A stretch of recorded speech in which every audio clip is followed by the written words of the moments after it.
Hello students, today we are going to see the subject Social Science, Geography Lesson 2, Inside our Earth.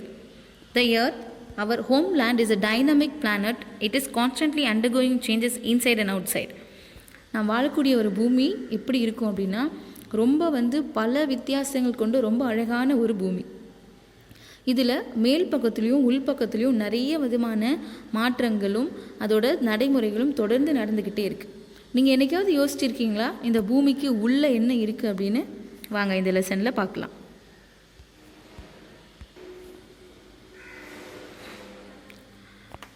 Interior of the earth, அதாவது புவியின் உள்ளே என்ன இருக்குது அப்படின்னு.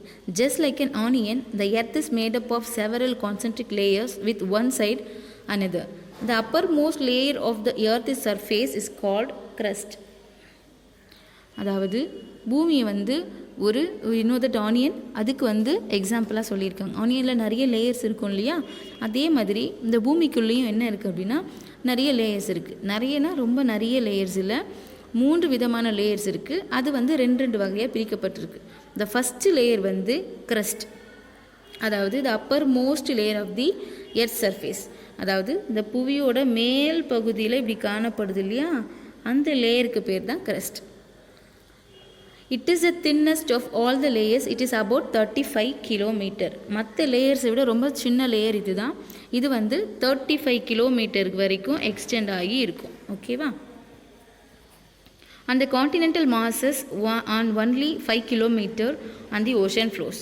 The main mineral constituents of the continental mass are silica and alumina. அதாவது இந்த crust இருக்கு இல்லையா, அதை கான்டினென்டல் crust, ஓஷனிக் crust அப்படின்னு 2 வகையாக பிரிக்கலாம். Here you see continental crust, oceanic crust. அதாவது கான்டினென்ட்ஸ்க்கு கீழே காணப்படக்கூடிய நிலப்பகுதியும் ஓஷனுக்கு கடலடியில் காணப்படக்கூடிய கொஞ்சம் மெல்லிய நிலப்பகுதியும் இந்த crust என்று அழைக்கப்படும்.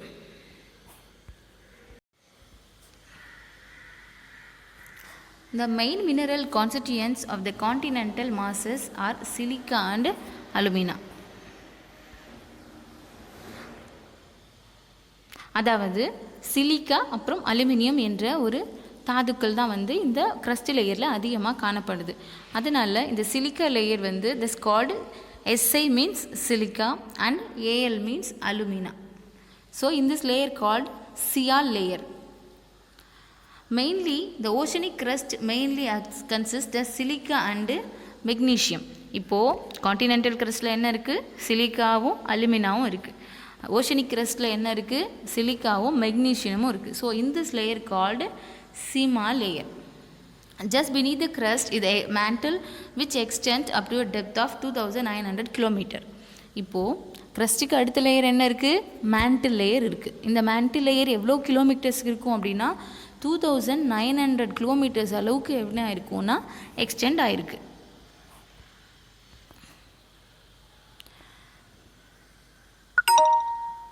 The innermost layer is the core with a radius about 3500 kilometer. இப்போது அதுக்கு உள்ளே இருக்க லேயர் எது அப்படின்னா இங்கே கோர் லேயர் அப்படின்னு சொல்கிறாங்க. இது 3500 கிலோமீட்டர்ஸ் அளவுக்கு என்ன இருக்கும் அப்படின்னா எக்ஸ்டெண்ட் ஆகி ரொம்ப பெரிய பகுதியாக இருக்குது. It is mainly made up of nickel and iron and is called NIFE. இப்போது இந்த கோர் லேயரில் என்ன இருக்குது? Nickel plus iron. நிக்கலோட எண்ணெய் அப்படின்னு எடுத்துக்கிறாங்க.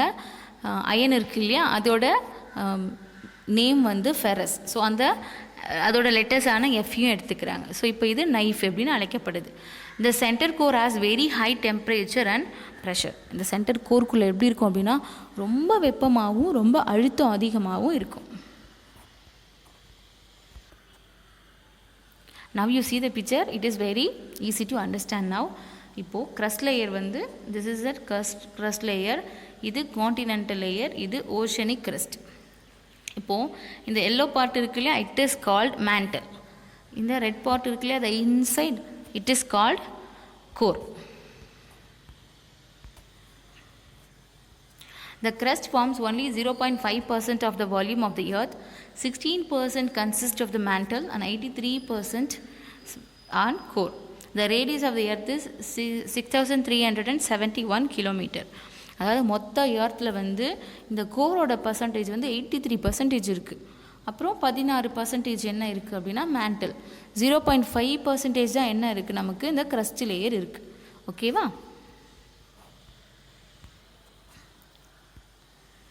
The next topic, rocks and minerals.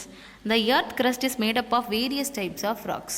அந்த எர்த்தோட crust லேயர் வந்து நிறைய விதமான பாறைகளால் உருவாகியிருக்கு. Any natural mass of mineral matter that makes up the earth crust is called a rock. அதாவது நிறைய மினரல் தாதுப்புக்கள் எல்லாமே சேர்ந்து அந்த புவியோட மேல் பகுதியில் தொடர்ந்து படிஞ்சு ஒரு பெரிய பாறை மாதிரி உருவாகிடும். Rocks can be of different colour, size and textures.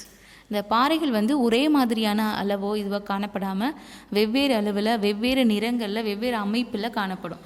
There are 3 major types of rocks. One is igneous rock, sedimentary rocks and metamorphic rocks. 3 வகையான பாறைகள் காணப்படுகிறது. இக்னீஷியஸ் ராக்ஸ் அப்படின்னா தீப்பாறைகள், செடிமெண்ட்ரி ராக்ஸ்னால் படிவு பாறைகள், மெட்டமார்பிக் ராக்ஸ் அப்படின்னா உருமாறிய பாறைகள்.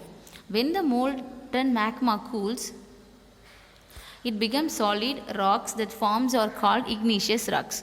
அதாவது மேக்மா அப்படின்னா எரிமலைகள் இருக்கு இல்லையா, அதுக்குள்ளேருந்து எரிமலை குழம்பு வெளியில் வரும் இல்லையா, அப்படி பாறைகள்லாம் உருகி நெருப்பு மாதிரி அந்த பாறைகள், அந்த நெருப்பு குழம்பு வந்து காலப்போக்கில் ஒரு பாறையாக மாறிடும். இந்த பாறை வந்து igneous rocks என்று அழைக்கப்படும். There are 2 types of igneous rocks, intrusive rocks and extrusive rocks. Igneous, Latin word ignis meaning fire. அதாவது igneous என்பது ஃபயர் அல்லது நெருப்பு என்று பொருள்படும். நம்ம ஏற்கனவே பார்த்தோம் இல்லையா, தீப்பாறைகள் என்று சொல்லப்படுகிறது. தீ நெருப்பும் 2 ஒன்று. அடுத்ததாக sedimentary rocks. Latin word sedimentum meaning settle down. அதாவது படிவு பாறைகள், படிதல், செட்டில் டவுன், படிந்திருக்கிறது என்று பொருள்படும். Metamorphic rocks. Greek word metamorphosis meaning change of form. அதாவது மாற்றம், உருமாற்றம் என்று பொருள்படும்.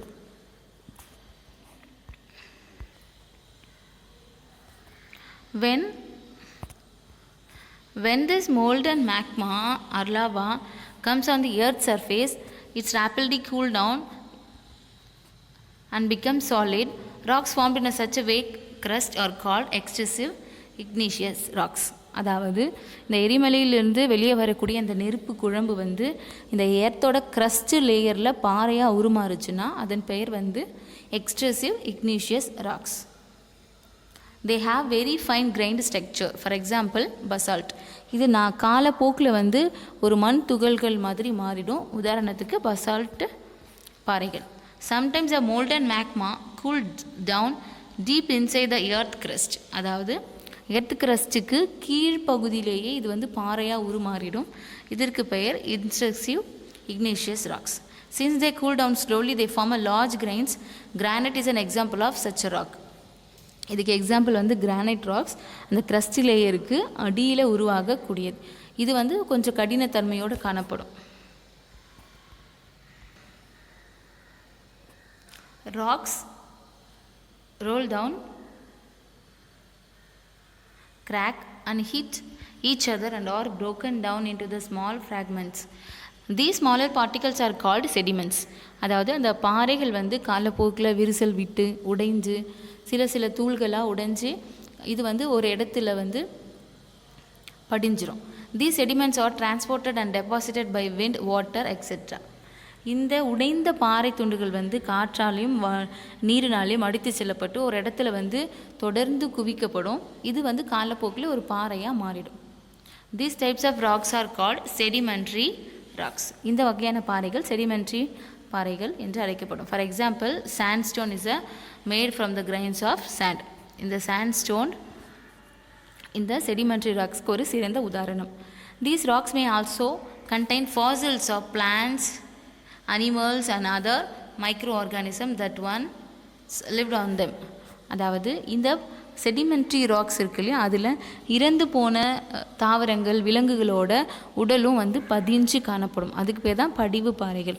நிறைய மணல், நிறைய துகள்கள், உடைந்த பாறைகள், இந்த தாவரங்கள், விலங்குகள் இது எல்லாமே ஒன்றாக சேர்ந்து நிறைய காலங்களுக்கு ஒன்றாக அழுத்தப்பட்டு ஒரு பாறையாக உருமாறும். இந்த பாறைகள் செடிமெண்ட்ரி ராக்ஸ் அல்லது படிவு பாறைகள் என அழைக்கப்படும். Igneous and sedimentary rocks can change into metamorphic rocks under great heat and pressure. For example, clay changes into slaton limestone into marble.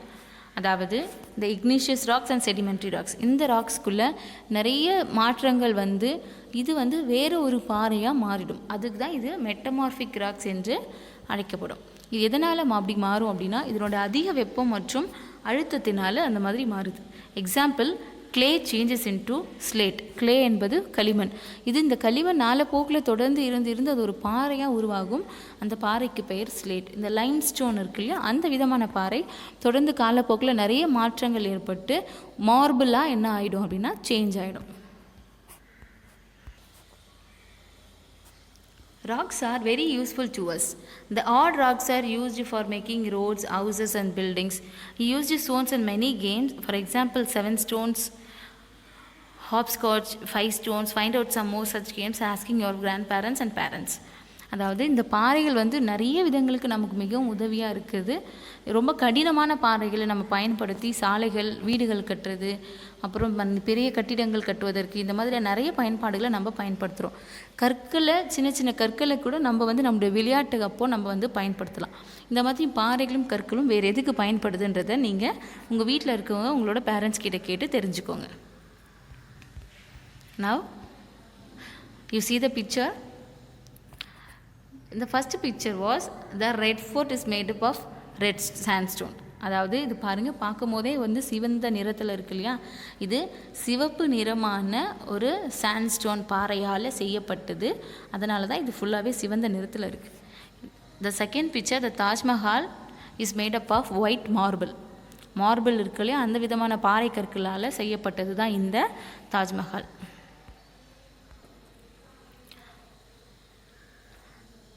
You will be surprised to know that the one type of rock changes to another type under certain conditions in a cycle manner.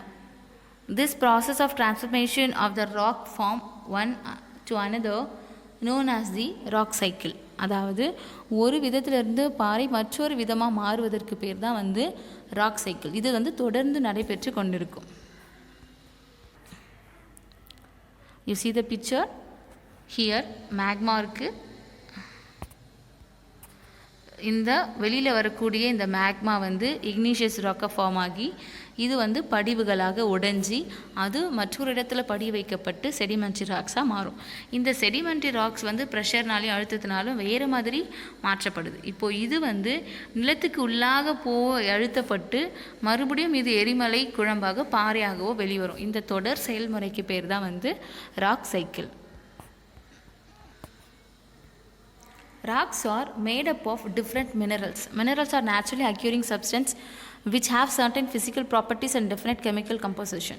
Minerals are very important to humankind. Some are used as fuels, for example, coal, natural gas and petroleum. They are also used in industries, iron, aluminium, gold, uranium, etc. In medicine, we are used as fertilizers and etc. இந்த பாறைகள் வந்து அதில் நிறைய விதமான minerals, தாது உப்புக்கள் வந்து காணப்படுது. இந்த மினரல்ஸ் வந்து இயற்கையாகவே இந்த பாறைகள்லேயும் நிலத்துக்கு அடியிலையும் காணப்படும்.